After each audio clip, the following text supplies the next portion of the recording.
എന്നപ്പോ ഞായറാഴ്ചയായിട്ട് നമ്മ കാളാഞ്ചി ഗ്രില്ലടിക്കാൻ പോട്ടാ.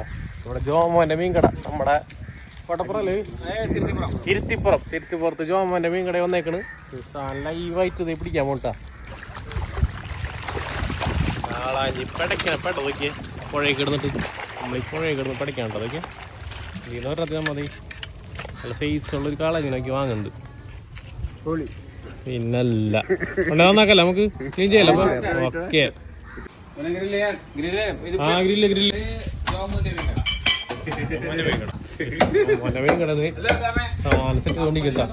ഗ്രില്ലടിക്കാനുള്ള സാധനം. ഈ കട്ടിങ് എന്താ പറയാ, നോട്ട് ബുക്ക് കട്ടിങ്ങാ.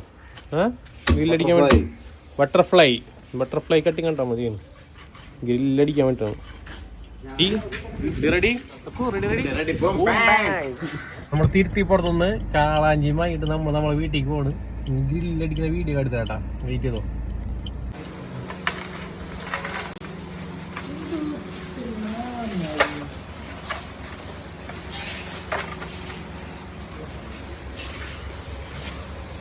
ബട്ടർഫ്ലൈ കട്ടിങ് ചെയ്തിട്ടാ മതി. ബട്ടർഫ്ലൈ പറക്കണ നോക്കിയാ, കാളാഞ്ചി പറക്കണ്ട. ബട്ടർഫ്ലൈ കട്ടിങ് വിഷുണത് ക്ലീൻ ആക്കിയിട്ട് നല്ല അടിപൊളി സെറ്റായി ക്ലീൻ ആക്കിയിട്ട് ഗ്രില്ലടിക്കാൻ പോകണ്ട. ഒരാണ്ടുണ്ട്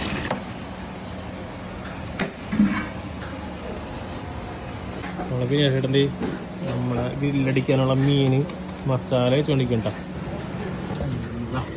നല്ല സെറ്റാക്കണ്ട. മീനിൻ്റെ ഉള്ളിലേക്ക് ഇങ്ങനെ മസാല പിടിക്കാൻ നമ്മുടെ ബട്ടർഫ്ലൈ കട്ട് ചെയ്ത മീനിൻ്റെ ഉള്ളിലേക്ക് നന്നായിട്ട് തേച്ച് പിടിപ്പിക്കണം കേട്ടോ മസാല. എന്നാലും ഇതിൽ നന്നായിട്ട് എരിവുമ്പോഴേക്ക് പിടിക്കുള്ളൂ. കുറച്ചും കൂടി മസാല വേണം. നമ്മുടെ മസാല വീണ്ടും തേച്ചുകൊണ്ടിരിക്കുന്നു. പാല് വെച്ച് പൊടിഞ്ഞ് ഫോയിൽ വെച്ച് പേപ്പർ വെച്ച് ചുറ്റിയിട്ട് നമ്മൾ ഗ്രില്ല് ചെയ്യാൻ പോട്ടാ ഫിഷിനെ. ശേഷം സ്പെഷ്യൽ മസാല കൂട്ടിട്ട് നമ്മൾ കാളാഞ്ചി ചെയ്ത് കുറച്ച് ഫ്ലേവറിന് വേണ്ടിയിട്ട് കുറച്ച് വേപ്പലയും അതായത് ചെറുനാരങ്ങ അതിൽ പിഴിഞ്ഞ് വയ്ക്കാൻ പോകുന്നത്. മല്ലിയില ഉണ്ട്. ചേട്ടാ പൊളിക്കൂലമ്മ, സെറ്റാകൂലേ? അപ്പൊ നമ്മളെ ബിനേഷന്റെ ബൂം ബാങ് കാളാഞ്ചി സെറ്റ് ആയിക്കൊണ്ടിരിക്കണ്. ചെറുനാരങ്ങ പിഴിഞ്ഞ് വെച്ച് വേപ്പല മല്ലിയില അതൊക്കെ ഇട്ട് നല്ല കിട്ടില്ല ഫ്ലേവർ സാധനം സെറ്റ് ചെയ്യുന്നുണ്ട് കേട്ടോ, അല്ലേ? പൊടിഞ്ഞിട്ടുണ്ട്. ആദ്യം വാഴയിൽ പൊടിഞ്ഞിട്ട് പിന്നെ ഫോയിൽ പേപ്പർ വെച്ച് പൊടിയാണ് കേട്ടോ. കാരണം നമ്മൾ മീൻ കരിഞ്ഞ് പീസുകൾ വിട്ട് പോകരുതായിരുന്നു. അതിന് വേണ്ടിയിട്ട് നമ്മൾ വാഴയിൽ പൊതിഞ്ഞ് ഫോയിൽ പേപ്പർ വെച്ച് സെറ്റ് ചെയ്യണം. ഇത് നമ്മളിവിടെ നിന്ന് നേരെ കൊണ്ടുപോയിട്ട് നല്ല കിഡിലും ഗ്രില്ല് ചെയ്യാൻ പോകുന്നില്ല.